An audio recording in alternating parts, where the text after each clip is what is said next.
ఎన్టీఆర్ జిల్లా జగ్గేపేట ఏరియాలో డయేరియా కేసులు పెరుగుతున్నాయి. ఇక దీంతో వాంతులు విరోచనాలతో ప్రజలు బాధపడుతున్నారు. ఆసుపత్రిలో చికిత్స పొందుతున్న బాధితులను మంత్రి సత్యకుమార్ పరామర్శించారు.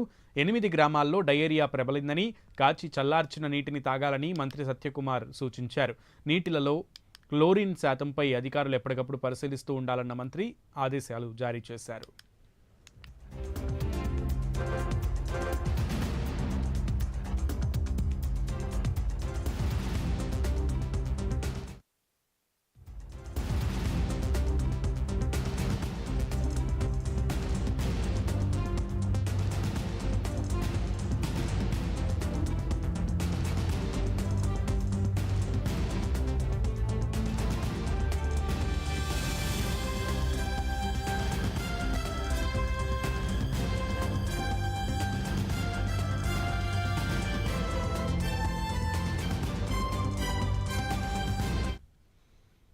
ఇదే విషయానికి సంబంధించి మరింత సమాచారం మా ప్రతినిధి సాంబశివరావు అందిస్తారు. సాంబశివరావు, జగ్గేపేట ఏరియా ప్రభుత్వ ఆసుపత్రిలో పెరుగుతున్నటువంటి డయేరియా రోగులను ఈరోజు మినిస్టర్ సత్యకుమార్ పరిశీలించినట్లుగా తెలుస్తోంది. అప్డేట్స్ ఏంటి?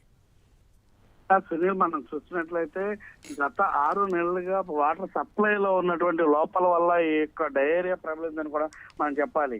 ఈ జగ్గేపేట మరియు పరిసర ప్రాంతాల్లో ఉన్నటువంటి గ్రామాల్లో నియోజకవర్గంలోని జగ్గేపేట నియోజకవర్గంలోని ఉన్నటువంటి కొన్ని చోట్ల ఈ యొక్క వాటర్ సరిగ్గా సప్లై చేయకపోవడం వల్ల వాటర్ లో ఫిల్టర్ వల్ల కావచ్చు, ఇతర లోపాల వల్ల కావచ్చు, దాని ద్వారా డయేరియా అయితే ప్రబలడం జరిగింది.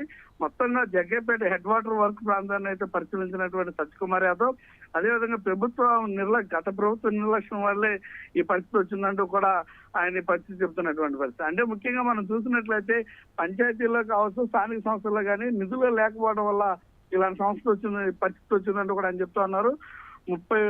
జగ్గేపేట వాటర్ హెడ్ ప్రాంతాన్ని పరిశీలించిన ఆయన 30,000 నీటి సమూహాలు పరీక్షించగా 257 శాంపిల్స్ లో కలుషిత నీరు ఉన్నట్టుగా కూడా ఆయన గుర్తించారంటూ కూడా అధికారులు గుర్తించారంటూ కూడా చెప్పడం జరిగింది.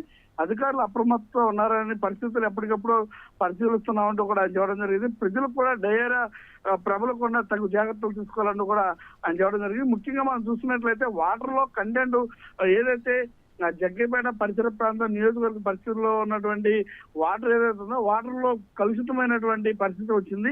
ఎందుకంటే ఇక్కడ శానిటేషన్ సరిగ్గా లేకపోవడం, గతం నుంచి కూడా పంచాయతీల్లో నిధులు లేకపోవడం, అదేవిధంగా బ్లీచింగ్ కావచ్చు, ఇతర చెరువుల్లో కొన్ని ఏదైతే చెట్లు, పిచ్చి మొక్కలు ఇలాంటివి మొలవడం కావచ్చు, అవి కుళ్ళిపోయి ఇతరత్ర ప్రాబ్లమ్స్ క్రియేట్ చేయడం కావచ్చు, ఇలాంటి అన్నిటి వల్ల ఒక డయేరియా రావడం జరిగింది.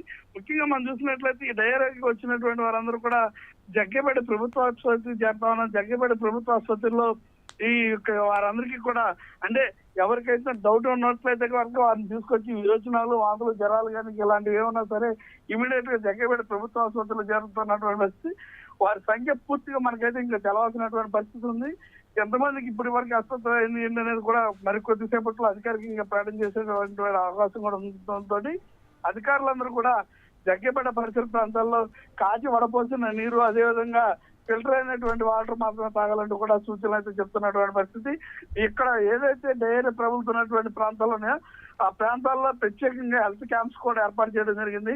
ఎవరికి ఎటువంటి అనుమానాలు ఉన్నా సరే కంపల్సరిగా డయేరియా ఉన్నటువంటి వ్యక్తులందరూ వచ్చేటటువంటి అవకాశం ఉన్నటువంటి వ్యక్తులందరూ కూడా ఎటువంటి డౌట్ ఉన్నా సరే సమీప ఆరోగ్య కేంద్రాలకు వెళ్లి పరీక్షలు చేయించుకోవాలంటూ కూడా అధికారులు చెప్తున్నటువంటి పరిస్థితి. సునీల్.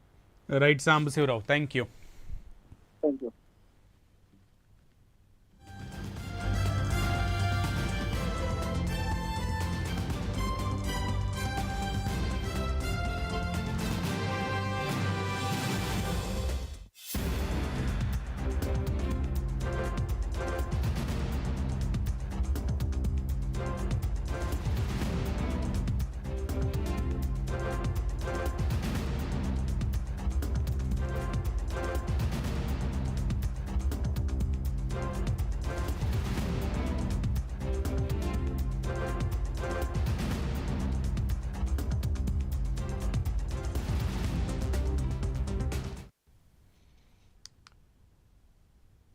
కేంద్ర మంత్రి బండి సంజయ్ క్యాంప్ ఆఫీస్